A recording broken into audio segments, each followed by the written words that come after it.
Listen to me. Listen to me. You think it's easy? It's not easy. What do you think, huh? What do you think the ice people do? Not my house. Not my backyard. This is the ice people's house now. Only here in America. All I do is think about this. You call me Mr. Ice. I don't like it. What is up? Welcome back to another episode of 300 Seconds with Mr. Ice. We are excited to team up with DraftKings Sportsbook. New customers get up to $200 in pick six credits. No stress if your first pick set loses. That's new users. No stress. First pick set up to $200 back in pick six credits if your first set loses. Download the DraftKings Pick Six app today. Use our promo code ELIO, ELIO. When signing up, the crown is yours. Welcome back here. What a night in the NHL last night. Let me tell you, some of these games, heartbreaking games if you're a gambler. For instance, New York Islanders up 3-0, lose the game outright. Plus, if you liked them at plus 1.5, which I did not bet it, but imagine losing plus 1.5. They were up a goal with a minute left in the game. They lost the game by 2. Craziness. Toronto, another one. If you have over 5.5, they missed an empty netter with basically 6 seconds left. A sick one. But then you had sort of 2 games that were good for us if we had bet it. Edmonton and Dallas. Looks like there's going to be some goals in those series.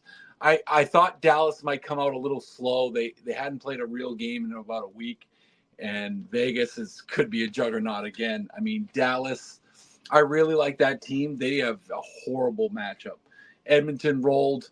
Looks like there's going to be goals in that series. I think they already juiced up the line to 6.5. We probably missed our chance in game 1.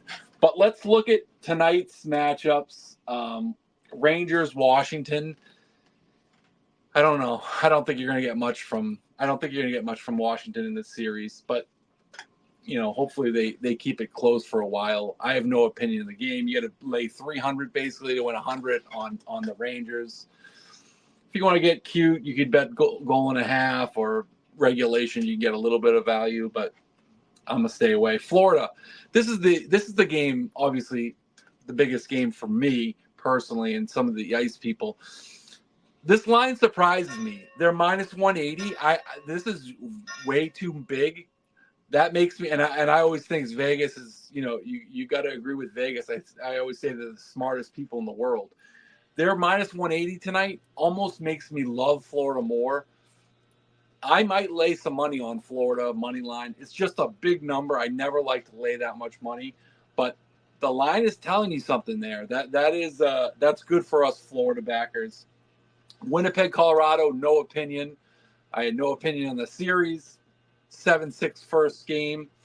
They already bumped the line to 6.5. So that's sort of my layout for tonight. I didn't say one game. You can kind of imagine why. But PJ, what do we got for questions tonight? Hey, Mr. Ice. Hey, PJ. 300 seconds every day of the playoffs. I think that's very fair. I look forward to it. Swayman. Got to be Swayman the rest of the way, right? If you start Olmark and do that flip-flop, I just feel like it gives people an excuse, or gives Bees fans an excuse. Let me know what you think. Arturi Lehkonen, over 2.5 shots on goal. Had 9 attempts, 7 last game. Colorado's going to be firing. Love it, Cody. I agree with you. So I don't like the flip-flopping goalie. Now, I understand they did it all year. It worked for them.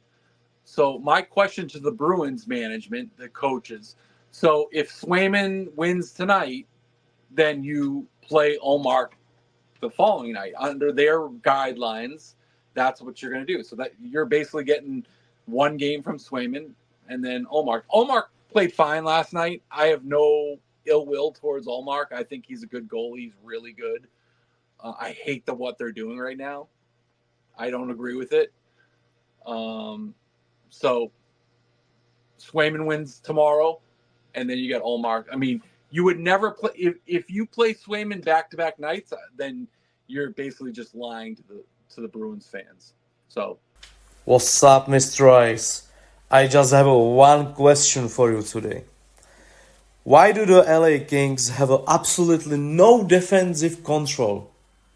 Nugent Hopkins, Leon Draisaitl, and especially Zach Hyman were completely ignored by the Kings defense on their goals. Why? Thank you. yeah, I agree with you. I agree with you. I thought you were going to get a lot more from LA last night. I had sneaky thought they had a chance last night. They have no. I don't think they have any chance. They might score some goals because again, I'm not a. I don't back the Edmonton goalie that much. So I think it's a high flying series. You're gonna get the comeback from LA tomorrow night because they know if they go down 2-0, it's almost over 99%.